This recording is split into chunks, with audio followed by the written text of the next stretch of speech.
ಪಂಜಾಬ್ ರಾಜ್ಯದ ವಿಶೇಷತೆಗಳು ಅನ್ನದ ಭಂಡಾರ ಪಂಜಾಬ್ ಅನ್ನು ಭಾರತದ ಅನ್ನಭಂಡಾರ ಎಂದು ಕರೆಯುತ್ತಾರೆ. ಮುಖ್ಯ ಬೆಳೆಗಳು ಗೋಧಿ ಮತ್ತು ಅಕ್ಕಿ. ಸಂಸ್ಕೃತಿ ಭಾಂಗ್ಡಾ ಮತ್ತು ಗಿದ್ದಾ ನೃತ್ಯಗಳು ಪ್ರಸಿದ್ಧ. ಧಾರ್ಮಿಕ ಸ್ಥಳಗಳು ಅಮೃತಸರದಲ್ಲಿರುವ ಸ್ವರ್ಣಮಂದಿರ ಬಹಳ ಪವಿತ್ರ. ಸಿಖ್ ಧರ್ಮದ ಜನ್ಮಸ್ಥಳ.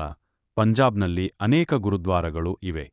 ಕೈಗಾರಿಕೆ ಲುಧಿಯಾನಾ ಮತ್ತು ಜಲಂಧರ್ ಕೈಗಾರಿಕಾ ಕೇಂದ್ರಗಳು ಪ್ರಸಿದ್ಧ.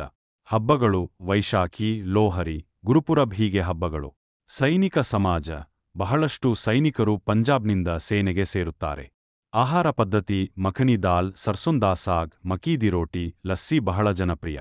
ವಸ್ತ್ರಕಲಾ ಅಮೃತಸರಿ ಜರ್ದೋಸಿ ಮತ್ತು ಫುಲ್ಕಾರಿ ಕಸೂತಿ. ಭೂಗೋಳ ಪಂಚನದಿಗಳ ನಾಡು. ಬಿಯಾಸ್, ರವಿ, ಸತ್ಲೆಜ್, ಚೆನಾಬ್, ಜೀಲನ್.